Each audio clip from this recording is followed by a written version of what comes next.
اعوذ باللہ من الشیطان الرجیم بسم اللہ الرحمن الرحیم نحمدہ و نصلی علی رسولہ الکریم۔ میں نہایت شکر گزار ہوں اپنے محترم نیر بخاری صاحب، ہمارے محترم راجہ پرویز اشرف صاحب، خورشید شاہ صاحب۔ مجھے بلاول بھٹو صاحب کی طرف سے دعوت آئی تھی اور ان کے کہنے پہ آج سے ایک ہفتہ پہلے مجھے پریزیڈنٹ ہاؤس میں جناب محترم آصف علی زرداری صاحب نے انوائٹ کیا، اور میں ان کا شکر گزار ہوں کہ انہوں نے مجھے بہت تفصیل سے میری ان کی ملاقات رہی، تقریباً 1 گھنٹے سے بھی زیادہ، اور انہوں نے مجھے دعوت دی پاکستان پیپلز پارٹی میں شامل ہونے کے لیے، کیونکہ ان کا ایک کانسٹیٹیوشنل عہدہ ہے اور بلاول بھٹو صاحب اس وقت لندن میں ہیں، لہذا میں آج اس سیکریٹریٹ میں اپنے محترم ساتھیوں کے ساتھ یہاں پر حاضر ہوں، اور میں پاکستان پیپلز پارٹی میں اپنی شمولیت کا اعلان کرتا ہوں۔ میری زندگی کی تاریخ رہی ہے کہ میں نے اپنی زندگی میں کسی پارٹی میں میری شمولیت نہیں رہی۔ میں نے سب سے پہلے جمعیت علماء اسلام کے کوٹے کے ٹکٹ کے اوپر MMA کا ٹکٹ لیا تھا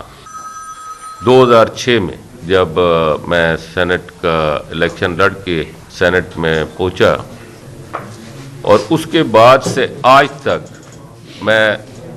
جمعیت علماء اسلام کے علاوہ کبھی کسی پارٹی کے اندر نہیں رہا۔ لیکن آپ کے سامنے اس وقت پاکستان کے حالات ہیں،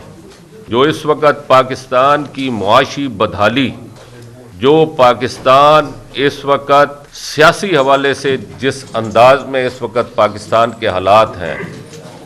میرا خیال ہے کہ ہمارا جو اس وقت میڈیا، جو میں سمجھتا ہوں کہ اس وقت پاکستان کے جو سب سے بڑے ستون ہیں، جس میں عدلیہ ہے، جس میں ہماری اسٹیبلشمنٹ ہے، جس میں دوسرے ستون ہیں، ان ستون کے ساتھ ساتھ ایک بڑا ستون میڈیا ہے۔ اور آج کل جو حالات ہیں، آپ کو معلوم ہے کہ اس وقت دور جو ہے وہ میڈیا کا ہے۔ آپ کے علم میں ہے کہ اس وقت پاکستان کس کرائسس سے گزر رہا ہے۔ اس کرائسس سے گزرنے کے لیے ہمیں اپنا حصہ ڈالنا ہے، اور میں سمجھتا ہوں کہ اس وقت جو میں نے فیصلہ کیا ہے پاکستان پیپلز پارٹی میں شامل ہونے کے لیے، میں سمجھتا ہوں کہ انشاءاللہ اللہ نے چاہا اور اللہ تعالیٰ نے مجھے موقع عطا فرمایا تو آپ میری تاریخ کو جانتے ہیں، میں مختلف عہدوں پر کام کرتا رہا ہوں، اور اللہ تعالیٰ کا شکر ہے کہ میں 9 سال وزارت داخلہ کی سینٹ کمیٹی کا چیئرمین رہا، 6 سال میں کیبنٹ ڈویژن جو پرائم منسٹر کے انڈر آتے ہیں ادارے، ان کے حوالے سے میں کمیٹی کو میں چیئر کرتا رہا ہوں سینٹ اسٹینڈنگ کمیٹی کے حوالے سے۔ اس کے بعد 2021 میں سینٹ کی جو سب سے بڑی کمیٹی ہے منسٹری آف فائنانس، اس کا چیئرمین منتخب ہوا، اور اس کے بعد 2022 میں جب مجھے federal minister states and frontier region بنایا گیا تو میں پھر کمیٹی کی چیئرمین شپ سے علیحدہ ہوا، کیونکہ 2 میں نہیں رکھ سکتا تھا آفیسز، اور میری زندگی آپ لوگوں کے سامنے بالکل کھلی کتاب کی طرح ہے کہ میں نے سیفران میں کس طرح ٹائم گزارا، اور اس کے بعد جب مرحوم مفتی عبدالشکور صاحب کی وفات ہوئی تو پوری پارٹی کے اندر مجھے منتخب کرنا پڑا، کیونکہ 2.5 سے 3 مہینے رہتے تھے، 2 مہینے 2.5 مہینے رہتے تھے حج آپریشن کے لیے، اور وہ آپریشن پاکستان کی تاریخ کا سب سے بڑا آپریشن تھا، اور آپ لوگ اس میں بہت سارے میرے دوست احباب جو ہیں وہ اس چیز کے گواہ ہیں کہ میں نے ان دونوں وزارتوں کے اندر کس طرح دن رات کام کیا، اور اس کے ساتھ ساتھ میں ایک چیز دوبارہ آج بتانا چاہوں گا، میں نے اپنی زندگی صاف ستھری گزارنے کی کوشش کی ہے۔ 18 سال سے میں نے کبھی حکومت پاکستان سے کسی قسم کا کوئی پرولیج نہیں لیا، نہ میں نے کبھی ان سے کوئی تنخواہ لی، نہ کوئی کسی اور قسم کے مراعات میں نے لی، اور نہ ہی میں نے کسی بھی قسم کے کوئی پرولیجز میڈیکل یا کچھ بھی میں نے نہیں لیا۔ میں نے اپنی کنٹریبیوشن پاکستان کی قوم کے لیے، پاکستان کے اندر جو میں اپنی کنٹریبیوشن ڈال سکتا تھا میں نے ڈالنے کی کوشش کی۔ اور اب میں آخری بات جس کے لیے میں نے اتنی بڑی تمہید باندھی ہے، میں سمجھتا ہوں کہ اس وقت پاکستان کو بہت سخت ضرورت ہے کہ نیشنل لیول پہ میں کوئی کام کر سکوں، اور نیشنل لیول کے اوپر میں سمجھتا ہوں کہ پاکستان پیپلز پارٹی سے بہتر کوئی پارٹی اس وقت موجودہ حالات میں پاکستان میں مجھے نظر نہیں آتا۔ لہذا میں نے فیصلہ کیا ہے، یہ ایک ون آف دا جو حالات ہیں اس میں ایک سب سے بڑی وجہ یہ ہے کہ میں نے پاکستان پیپلز پارٹی کو جوائن کیا ہے۔ ان لوگوں نے مجھے عزت دی ہے، اور میں سمجھتا ہوں کہ پاکستان پیپلز پارٹی کی تاریخ ہے کہ انہوں نے مشکل وقت میں ساتھ دیا ہے اور کوشش کی ہے کہ پاکستان کے حالات کو بہتر کرنے میں اپنا حصہ ڈالیں۔ آپ قومی لیول کی سیاست کرنے جا رہے ہیں، آپ پہلے بھی سینیٹر تھے اور وفاقی وزیر بھی رہے ہیں، تو تھوڑا سا بتا دیں گے کہ قومی لیول کی مزید سیاست میں آپ کس طرح آپ پارٹیسپیٹ کریں؟ دیکھیے، اس وقت جو میری محترم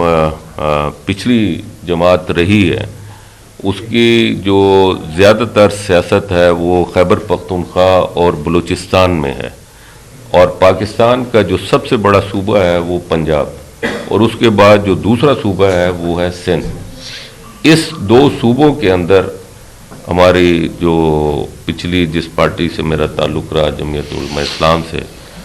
اس میں ان کی کوئی خاص کنٹریبیوشن نہیں ہے۔ آپ مولانا فضل الرحمان کے انتہائی قریبی سمجھے جاتے ہیں، 3 سے 4 مرتبہ آپ سینیٹر میں منتخب ہوئے، آپ نے خود بھی بتایا کہ مختلف کمیٹیوں کے آپ چیئرمین بھی رہے۔ بیسیکلی ناراضگی کی وجہ کیا بنی آپ کی مولانا صاحب کے ساتھ کہ آپ کو جے یو آئی چھوڑ کے تو پیپلز پارٹی میں شامل ہونا پڑا؟ ناراضگی میرا خیال ہے کہ اس میں ناراضگی جو ہے، میں نے تو کہیں ذکر ہی نہیں کیا ناراضگی کے حوالے سے۔ میرا تو اس میں صرف ایک پوائنٹ، ایک نکاتی ایجنڈا، مجھے اپنے عوام کے لیے کنٹریبیوٹ کرنا ہے، مجھے نیشنل لیول پہ اپنی عوام کے لیے میدان میں نکلنا ہے، اور مجھے اس کے لیے ایک فلور چاہیے، ایک پلیٹ فارم چاہیے۔ میں آج سمجھتا ہوں کہ اس وقت پورے پاکستان کے اندر پیپلز پارٹی سے بہتر کوئی فلور نہیں ہے۔ صدر محمود صاحب، سیاست میں جب آپ کسی ایک جماعت سے الیکشن لڑتے ہیں تو اور پھر اس کے فوری بعد آپ کسی دوسری جماعت میں شرکت کرتے ہیں، نارملی اچھی نگاہ سے نہیں دیکھا جاتا، لیکن ایسا کیا ہوا کہ آپ کو اس پارٹی کو فوراً چھوڑنا پڑا جس سے آپ نے الیکشن ابھی لڑا ہے چترال میں، اور پاکستان پیپلز پارٹی پر جو ہے ایسا کچھ تو ہوا ہوگا؟ دیکھیے، فوراً تو ہے نہیں، میں نے ابھی آپ کو ذکر کیا، میری 1 ہفتہ پہلے جناب محترم آصف علی زرداری صاحب سے ملاقات ہوئی، اور اس سے کئی دن پہلے بلاول بھٹو صاحب، چونکہ کووڈ میڈیا والے دوستوں سے گزارش ہے خاموشی سے ذرا، کووڈ تھا، اس سے پہلے ان سے میری بات چیت چل رہی تھی جب انہوں نے مجھے آفر کیا۔ یہ مل رہا ہے کہ ہمیشہ جے یو آئی اقتدار میں رہی ہے، ابھی اپوزیشن میں آئی تو دامت کی سیاست سے شروع کی، آپ نے ساتھ چھوڑ دیا، کیا مولانا فضل الرحمان کو مشورہ دیں گے کہ وہ دامت کی سیاست چھوڑے اور وہ بھی قومی دھارے میں جو باتیں اس میں شامل ہوں، یا کہ ایسے ہی؟ ایسی بات نہیں ہے، بڑا سخت ٹائم بھی گزرا ہے، آپ وہ دھرنا بھول گئے ہیں جو دھرنا ہوا تھا، اور اس کے بعد اس میں کون سی ہم حکومت کے اندر تھے جب پی ٹی آئی جو ہے حکومت میں تھی 2018 میں، اور اس وقت کتنی سختیاں میں نے بھی جی لی ہیں جو کوئی نہیں جانتا، لیکن یہ کہ ہم اس پہ ثابت قدم رہے۔ اور میں جو آپ نے دوسری بات کی ہے بہت اہم کی ہے، اس وقت پاکستان کو افہام و تفہیم کی ضرورت ہے، پاکستان کو ایک پلیٹ فارم تک، اب ایک پلیٹ فارم پہ اتفاق کے ساتھ آگے بڑھنے کی ضرورت ہے، کیونکہ اس وقت ہماری ضرورت پاکستان کی سالمیت، پاکستان کی عوام کی سالمیت، پاکستان کی معیشت کی سالمیت کی ضرورت ہے۔